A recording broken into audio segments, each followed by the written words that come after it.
50%. So to suggest that somehow South Dakota doesn't have dedication to education when it's spending $86 million more on 3,000 fewer students, that's misdirection. That's a magician's trick. Don't be fooled. Education. Thank you. I'm not sure I followed the analogy in the beginning of the Lieutenant Governor's talk, but I do know this. I do know that education has suffered at the hands of the Rounds-Dugard administration. Now, some people believe that spending in education is a cost. Some people believe it's an investment. I'm clearly on the investment side of that equation, and I believe you are too. In fact, if you read the Constitution in South Dakota, it says again and again and again how important education is. It never mentions Medicaid or the size of the bureaucracy. Not that that's not important, but the fact is job one in this state has got to be educating future generations of South Dakotans so they come home and add to this great economy. Thanks. One more question from the audience here. We'll start with Mr. Dugard. What are your plans to better relationships with Native Americans in South Dakota? Well, I think the first step is to recognize each Native American tribe is its own entity, its own sovereign nation. When you go to the reservation and treat all the tribes the same, it's just as offensive to them as it is when the federal government treats all 50 states the same. We're all different. They're different. The problems on the Rosebud Reservation are different than the problems you'll find in Lower Brule. I met with the chair of the Yankton tribe earlier, was it this week or last? I met with him, and the conversation we had was to build a relationship. In terms of government-to-government relationships, first it's people. And I want to build a relationship with the tribal chairs in each of the reservations and partner with them and see, not as a paternalistic government saying, what should we do for you, but what can we do with you as co-equal partners. We need to treat them with respect, understand their viewpoint and their needs, and customize our partnerships with each tribe to partner as co-equals in improving their lots, just as we do with any other government in South Dakota to improve the lots of any South Dakotan. Okay, thank you. Mr. Heidecker. When a child on the Standing Rock fails, or a child on Pine Ridge fails, it is as great a tragedy as if a child in Sioux Falls or Scotland fails. And that should concern every single South Dakotan. Regardless of the color of your skin and regardless of where you live.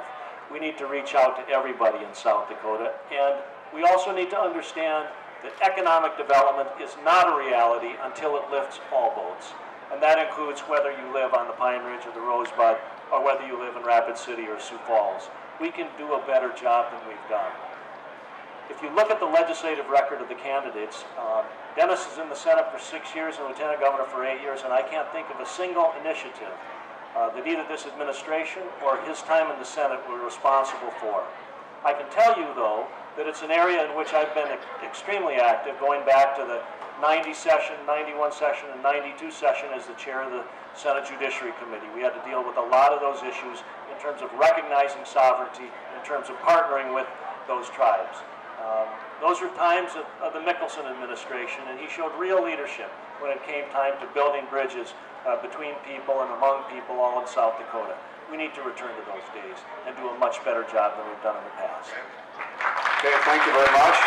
We've about run out of the hour here, and we're going to get to our closing comments here. We appreciate both candidates taking their time, and by agreement, Mr. Dugard, go ahead, wrap up if you would. All right, well, thank you to everyone for being with us today. It's a beautiful day in South Dakota. There's lots of things you could be doing. There's lots of great exhibits, lots of learning opportunities, and instead you chose to come to this and listen to us, and it's because you care about this state, and so do I. The question I'd ask is, what do you want in your next governor? I believe someone that's honest. Now, I can tell you that I'm honest, but you're going to have to make your own judgment about that. But I'd ask you to ask people who have worked with me, who are my neighbors, who have worked time in the legislature with me. I believe they would tell you that I'm honest. You also want someone that's experienced. I have a unique mix of agricultural, business, and government experience that would serve me well as governor. I grew up on a farm, raising cattle, hogs, chickens, milking cows, working the fields. I know what it's like to be a farmer. I spent many years in business, 10 years in banking. I was in trust banking for 10 years, and then spent almost 20 years at Children's Home Society, where I became CEO of an organization with over 300 employees and a $17 million budget. And I made them financially strong. I took them out of debt. I balanced their budget and built their reserves and endowment to a significant level. They are very stable and strong today. And then in the political world, I spent 6 years as a state senator, and now in my 8th years as lieutenant governor, I have political experience. I could hit the ground running. Between agriculture, business, and political experience, I have the right mix of experience. You also want someone that's a leader, someone who has ideas. I have ideas. They're contained in my jobs plan for South Dakota. I ask you to go to my website, dennisforgov.com, and take a look. I think you'll be impressed. But beyond someone who has ideas and talks, you need someone who listens. The world's a too complicated place to assume you know everything. A governor has to be a good listener and then take action. And I will take action in the near term to build our economy and add jobs, because that's what South Dakota needs in the near term. The last thing you want and what you need is someone who cares about people, someone who's motivated by the right things.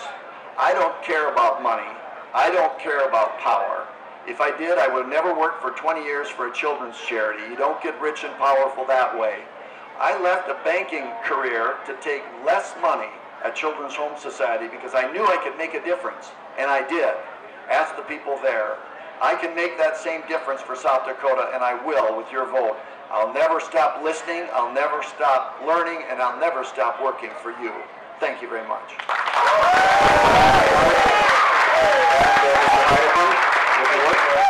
Thank you, Jerry. Thank you, everybody, for attending, and thank you, Lieutenant Governor, for being here as well. It really is a question of leadership. I agree with the Lieutenant Governor about that. You have a clear choice in terms of leadership qualities between the two of us. And I don't say that to either brag or to be critical, but the fact is that in the 6 years Dennis spent in the state Senate, he was not elected to the leadership. He did not chair a committee. And in fact, I can't think of his name being associated with significant legislation in that 6-year period of time. In 8 years as Lieutenant Governor, the same is true. I do not think of Dennis being a leader on any of those issues. And in fact, he says to you, I won't disagree with the governor because I have a duty of loyalty. So for 14 years, I'm not sure what he's cared about. But I know what I've cared about, and I've shown that to you. In the House of Representatives, my colleagues made me Speaker of the House Pro Tem. In the Senate, I have the privilege of chairing the Judiciary Committee and now serving as the Democratic leader in the South Dakota State Senate. For agriculture, I have fought for farmers in courtrooms, in boardrooms, and in the halls of the legislature, and I will continue to put your interests first. You know, I ran into someone the other day, and I told them where I was coming, and they said, well, that's a pretty important forum, because farms produce the food we eat. And I said, you know what? Farms produce a lot more than that. They produce the ethics that we think are important. They produce the character that is so important to South Dakotans. They produce the values that we think are so important in South Dakota. That's what farming is to me. That's what farming does for South Dakota. That's why it's so important, the most important thing in South Dakota. Folks, it is easy to be a popular governor. You go to ribbon cuttings, you give speeches. It's easy to be popular. It's hard to be good. I'll be that good governor. Thank you both. We want to thank Dennis Dugard, Scott Heidepin for taking time out. It's our job now to go out and vote. These two gentlemen are spending a lot of time and effort on the road to try to do this. So we appreciate you both being here. We appreciate the sponsor, South Dakota State University Dakotafest. Thanks for coming. Make sure you vote in.